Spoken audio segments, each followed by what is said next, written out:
terkait ada ormas katanya segala macam. Saya sudah sampaikan. Nah, saya bilang Bu Kapolres, tolong dalam siapapun dia, bagaimanapun, kalau ini untuk mencari keadilan, tidak ada yang kebal hukum. Jadi gini-gini ya, tugas saya sebagai anggota DPR Komisi 3, ya di bidang hukum juga, saya berkewajiban juga untuk mendengar kejadian apa yang terjadi di daerah pemilihan saya, adik saya. Nah, terkait apa yang dipertanyakan tadi, saya sudah dengar itu 2-3 hari yang lalu, ya. Ya, ada beberapa juga media yang sudah mempertanyakan kepada saya, ada Malau yang meninggal, ya, tidak wajar segala macam, bahkan gambar orang tuanya pun dikirim sama saya.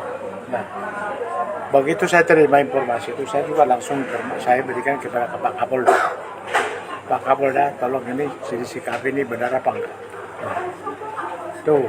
Yang kedua juga saya juga sudah lakukan juga menyampaikan kepada Kapolres Kota Center, Ibu Boru Sitinjak.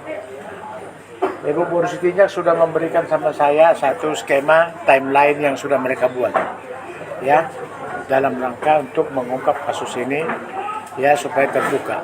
Dan bahkan juga saya lihat di timeline-nya itu sudah dibuat di situ, ya, mencari beberapa orang lagi tersangka buronan yang lagi diberikan kejar.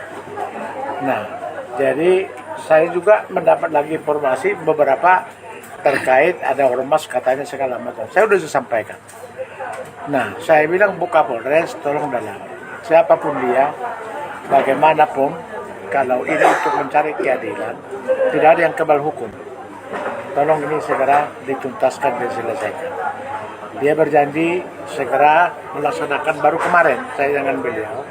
Ya mungkin besok akan saya sempatkan waktu untuk ketemu dengan Pak Bu Kapolres sejauh mana. Saya kira itu aja, kita sabar aja, ya. Kita berikan kepercayaan kepada penegak hukum karena sudah berjalan. Timeline-nya saya dibuat, dikirim itu, ya. Pengumpulan tanggal sekian, begini informasinya, tanggal sekian, ini begini, dibuat timeline-nya.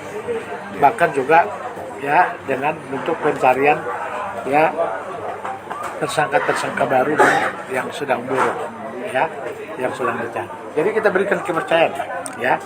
Saya kira juga Pak Kapolda juga ini pasti di backup, ya, apalagi ini menghilangkan nyawa orang, ya, apapun, bagaimanapun namanya, nyawa hilang tentu juga menjadi harus perhatian, tidak boleh, ya, tidak boleh dibiarkan, ya. Siapapun pelakunya, bagaimanapun dia, ya, kalau memang alat bukti yang cukup sesuai dengan ketentuan undang-undang, apalagi dengan KUHP yang baru ini, ya, kita ini udah harus tegas, ya, pasti akan semua harus dilakukan. Saya kira itu aja. Oke Pak, satu Pak, menurut analisa Bapak terhadap timeline itu masih sesuai rel nggak Pak? Saya hanya udah baca mulai perjalanan kasus itu yang dikasih sama saya, ya, timeline-nya itu dibuat ini tanggal sekian, ya ke TKP tanggal sekian, mencari ini tanggal sekian, itu sampai tanggal 14 kemarin itu 15 dibuat timeline-nya itu. Saya kira masih berproses lah. Dan terakhir pencarian daripada pengejaran tersangka-tersangka yang lain gitu. Saya kira itu kan hal yang positif. Nah, tapi nanti ya kita cek lah kembali sejauh mana, ya upaya-upaya yang sudah dilakukan. Apa enggak ada minta bantuan dengan Kapolda, ya, dengan yang lain-lain biarlah. Tapi masyarakat juga harus sabar.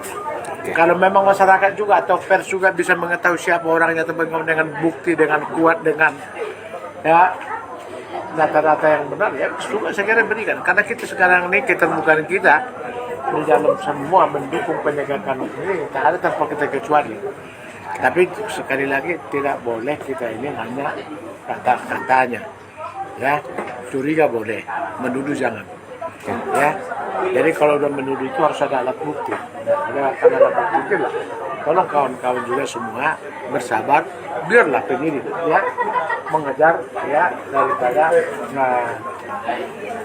bukti-bukti ini maksud dan siapa-siapa para pelakunya.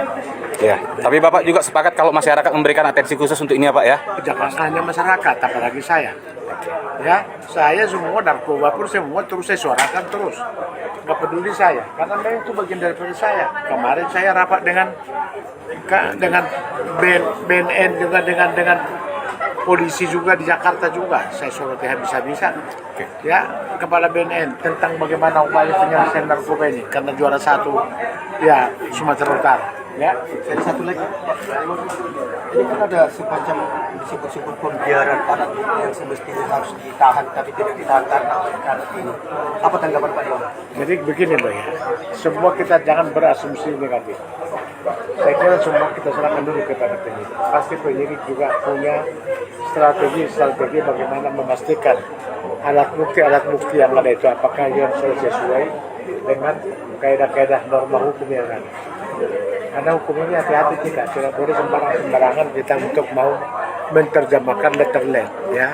Jadi hati-hati, ya. Kita berikan kesempatan saja dulu kepada pihak kepolisian, ya, membuka tabir daripada siapa dalam aktor intelektualnya siapa, pelakunya siapa, bersama-sama siapa. Ya, kalau kulihat dengan laporannya itu kayaknya ini pengeroyokan, berarti lebih dari satu orang. Ya, lebih satu orang ini berarti ada beberapa orang. Nah, dari beberapa orang ini dari teori hukum, ya, itulah yang disebut tadi ada yang ya aktor intelektualnya, ada yang menyuruh melakukan, ada yang begini macam-macam. Itulah teori hukum. Kita kembalikan itu kepada pihak yang kepolisian untuk mengembangkan sesuai dengan teori-teori hukum yang benar. Itu aja harapan kita. Yang penting saya akan terus nanti saya tanya Bu Kapolres bagaimana Bu perkembangannya, bagaimana ya, bahkan juga saya Pak Kapolda juga besok saya juga kemudian saya juga ketemu juga.